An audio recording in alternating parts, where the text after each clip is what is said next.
Okay, Pluto. Pluto, would you like to read? Yeah, I would. Awesome. Think essentially just memories flowing from afar like a planetary charge raining down from the stars. It's a simple life on Mars with a lot of time to hesitate. It's easier to meditate outside of this conglomerate. Found a letter in a monolith for a paleontologist, and suddenly it was standing in a rather strange aquarium. And wondering just where we'd been before we were American, it whispered in the air within, "We'll be right back there again. We'll be right back there again. We'll be right back there again." How's it, pretty much? Dang. I like that. Cool. Wow, your I'm flow, man. I'm kind of Your nervous. flow. I never done that before. Hey, congratulations. Hey, Yeah, That's that was awesome. badass. Man. That was badass. Yeah. You're putting your stuff over here and trying to be that's how you got to do it. You just got to jump in. Thank Well, you. man, Thank you. yeah, and the speed that you read it at, yeah, the speed and the flow, I felt like it was almost like one of those twirling memory. things through the air. Yeah, he didn't read that. That was from memory. That was just out of his brain. That was from his heart. Wow. Yeah, I can't write like long things, but when I write something, I run it over in my head like a lot of times. So Yeah. it's most of the time it just gets ingrained in there after I've finished it. Because even if it's only like 100 words or something or less, even sometimes it's like I've spent an hour or two on it, just like saying it over and over again in my head to write it. So most of them I only have like maybe a handful of poems, maybe like 7 or 8 or something. So they're all in there. That's a short one. That one's definitely in there. Well, I've always admired your meter. And Thank how yes, for sure. And I find that very hard to do myself. So and it's very interesting to hear you read, because I really do think that emphasizes the like the aerodynamic qualities of your verse. I appreciate that. Yeah, it's interesting in that I'm so keyed into the sound, and I think maybe this is just how my brain works, and this is why I'm so bad at it. Is that I'm so keyed into the sound, I actually don't know what you're saying. It's almost like you're abstract for me anyways. The words, the meaning of the words are abstracted away, and I'm only listening to the sonic qualities, and I have to really focus to see what it is that we're talking about here. Yeah, I think it's probably because I said it pretty fast, so it's probably easier to like actually decipher what the meaning of it is if and just like reading it in the text form. But when I guess if I read it fast like that, it's kind of hard to pick out actually what the lines were. Yeah, again, the way you read it though was gorgeous. It was again, very musical. It goes back to the a lyric to a rock song all day long. You know what I mean? All day long, and people would eat this shit up if we actually wrote intelligent, like rock songs, that were fucking based on kick-ass lyrics like this. You know what I mean? This could be done. Yeah, thanks, man. Yeah, and the way you executed it was fantastic. And again, now I've read it, 4 or 5 times, so I'm trying to start to get my mind around it. I probably need to read it 3 or 4 more times to formulate any kind of intelligent question. But in the meantime, thank you very much for sharing that with us. And it makes sense. Yeah. So, yeah, thank you guys for having this. I mean, honestly, since like past couple weeks, just I've been writing a lot more. Actually, like pretty much. I mean, I've written stuff over the past few years, like here and there, just every once in a while. But this definitely really inspired me to like write a bunch of shit. So excellent, this is awesome.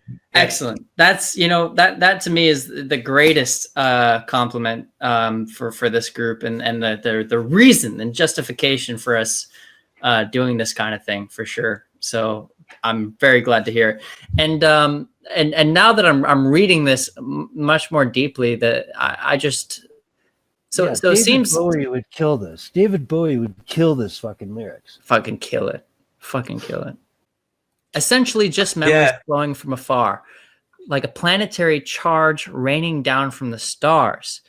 So memories flowing from afar. So it's like you're standing, like it's almost like this invisible energy that we're constantly being shot down to, like a planetary charge. And that's a very interesting phrase to conjure this this energy. I think a planetary charge for memories. And from there, it's interesting because you start so merely like, oh, it's just memories. Oh, just memories. But then poof, you put the speaker on Mars. It's a simple life on Mars. And that, I think, gets across a solitude, like a kind of weirdness, maybe an alienation, with a lot of time to meditate. And then it gets easier to levitate outside of this conglomerate. So I think, well, that speaks to kind of where we are on minds. Like I feel like we're outside the conglomerate on minds. And that levitate, I associate that with like kind of like meditation. I always hear the phrase with like yoga, like, oh, we're trying to like meditate or levitate here, as this kind of like transcendent kind of weightlessness of meditation, which I think is such a great way to inject us inside the poem, in the world of your. Thank you. The second stanza, the monolith. I reference the Space Odyssey. With that, you know what I'm talking about? 2001: Space Odyssey. Yeah. There's the monolith Facebook and there's Mars Mines. You didn't go there, did you, Pluto? I have to watch Space Odyssey. What? The Mars Mines, was that something else? I've actually never seen Space Odyssey. Oh, Space Odyssey, the monolith is like a huge icon. It's this black kind of object that when they approach, it like sings. It's like, ah, and it's like really creepy and weird and like solid as hell. And to find a letter in a monolith for the paleontologist, like this ancient kind of artifact, and then to plug that into wondering where we were before we were American. Man, you know what? That's connecting to this age of like, we all think, well, like people think like, oh, maybe we're going to collapse or something like that, Well, yeah. Matt, you Kind just of the compared, way Mar- sorry. No, Go you ahead. go ahead. You're the author, dude. Yeah, just wanted to add that the way I kind of saw a monolith is that a monolith in itself is kind of a letter to a paleontologist. Like, or I don't know, it's more to an archaeologist, but a paleontologist and an archaeologist, like a paleontologist might be looking through archaeological sites as well for fossils or whatnot. So like all the messages that are in ancient ruins in general are kind of letters to us about the past in a certain sense. But Yeah. Also, I also like it could be like a literal letter, like shoved in there specifically for the I don't know, just kind of the metaphor for being able to like decipher ancient history from, as I don't know, I'm kind of been on a like Graham Hancock ancient civilization like Pluto, trip these days. MacVot just kind of compared Mars to mines. You know what I mean? Yeah, that was a cool comparison. Would you compare maybe the monolith to Facebook? Yeah. Honestly, I think monoliths go a little deeper than Facebook. Yeah. Honestly. You know what I was thinking, and it's kind of like this through line that I'm feeling. In one of my lines, I say the disinherited mind beyond time, and it's this other.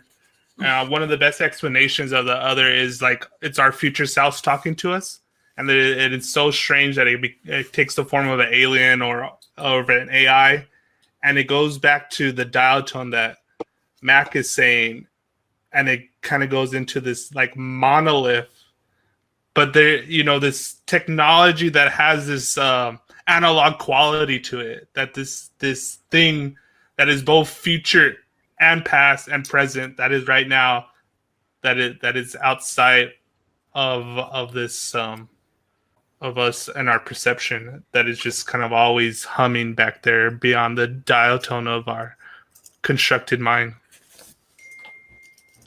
Absolutely. Yeah.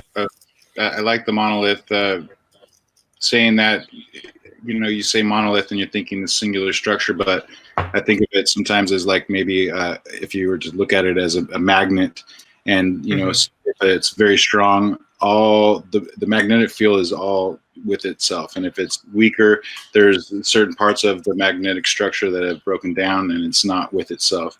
So a monolith doesn't necessarily have to be congruent in itself, but of itself, it is a monolith. And like, I thought it was funny, someone's like Facebook, censorship, of course, but I mean, and yes, I think it's much bigger than just Facebook. I think it's like pretty much everything in existence is this giant monolith that we're in.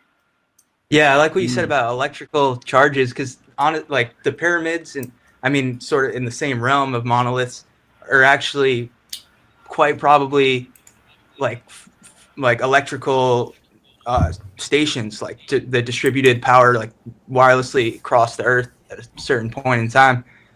So yeah, there's definitely electrical impulses in monoliths, and like, or I think so, at least. I mean, some historians, archaeologists might disagree with me on my view of like what all that stuff means, but I think it goes. The magnetism just plays a huge role in that, and so yeah, absolutely. I don't know about you guys. I want to get to the aquarium. What's up with the aquarium? Ooh, yeah, that is a good. Yeah, well, besides the fact that it rhymes kind of nice, and that like the world is kind of an aquarium in a sense. Like everything, like this, it's like this. If you think about like life is possibly a simulation or something, or there being more to reality than meets the eye, it's kind of like this fantastical, like dreams, or like in these other reality settings, like this kind of other world, this aquarium. Like underwater is the ocean's an entirely different world, coral reef or something. Like the colors, everything that you see underwater is like in a different universe. So it's kind of just like being transported into a different realm entirely. Yeah, well, that's fucking kick-ass then. Yeah, the through line to me seems like the alien quality, but also added the simulation. That's a sweet little. It does pop. I think there's enough difference there that it pops, and I see it as a kind of highlight.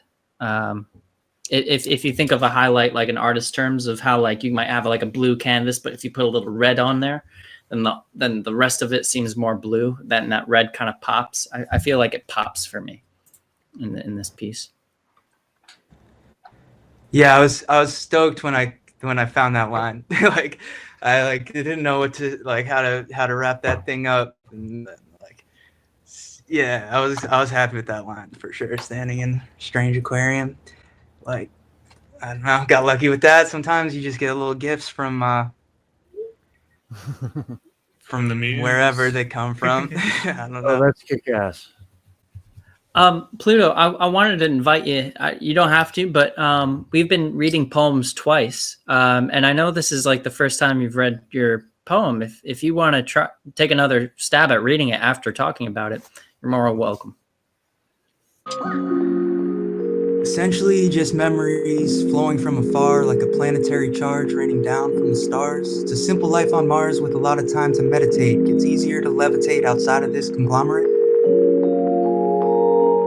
Found a letter in a monolith for a paleontologist, and suddenly was standing in a rather strange aquarium. And wondering just where we'd been before we were American, it whispered in the air within, we'll be right back there again.